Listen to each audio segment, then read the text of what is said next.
You too, Professor. Now I'm going to try and butt in with a little talk on goats. Well, speaking about goats, I have a little boy. Of course, he's not a goat. He's only a kid, but he'll grow. But he wanted a goat. So I bought him a goat and took him home and introduced him to the family. It is funny how I bought this goat. I bought it from a pawnbroker. He was a kind of an unredeemed, hand-me-down goat. Kind of a second-handed goat, that's what he was. I don't know from whom the pawnbroker got the goat, but a pawnbroker can get anybody's goat. But this goat is full of fleas. But my little boy discovered a scheme to get rid of the fleas. He covered the goat with bread and milk. The fleas ate the bread and milk. They got so fat they fell off the goat. Then my little boy says, "Get up," and they drove away and left the fleas on the sidewalk. And you should have seen this goat eat. He'd eat any old thing. He took to my mother-in-law right away. But, Professor, I was going to sing you a little song entitled My Grandma's Mustard Plaster, but I left my music to home. Ah, I see you have a piano. Now, I'll tell you what we'll do. You tickle the piano, and I'll see if I can spread the plaster. That's the idea. I had a pain that was under my vest.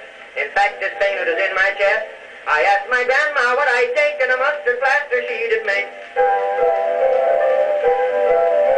You should have seen that plaster draw, the hottest one I ever saw. It drew so hard it tore open my vest and drew my lung right out of my chest.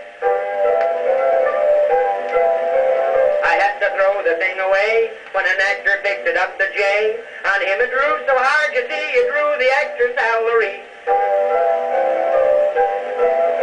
Of course, that made the actor sore. He stuck it on the theater door. The company were playing Faust. The plaster drew and it packed the house. A car conductor saw it there, and from the door it he'd tear. He stuck it on his car a while. It drew his car for 40 miles. The motorman did loudly swear, and wildly did he tear his hair. The car had gone away too far. He tried but couldn't stop the car. Well, at last this plaster fell in the street. It struck a Chinaman on his feet. It drew his boots off at that point and pulled his leg at the opium joint. But he would not stand that abuse, and so he tore the plaster loose. He threw his hand, it struck on a cop, it drew so hard it woke him up. It drew his hat down over his eyes, and loud for help the cop he cried. And then the wagon, it came down, the plaster drew it all over town. The coppers fought with might and main, and got this plaster on a train. And just as soon as that was done, it drew the train to Washington. That settled the mustard plaster, got stuck on politics. Now, Professor, I have to thank you. You're all right. But I have another little song here now entitled The Bumblebee. However, I have the music for this one. A boy once caught a bumblebee for fish bait he was wishing. He put him in his pistol pocket, then he went a-fishing.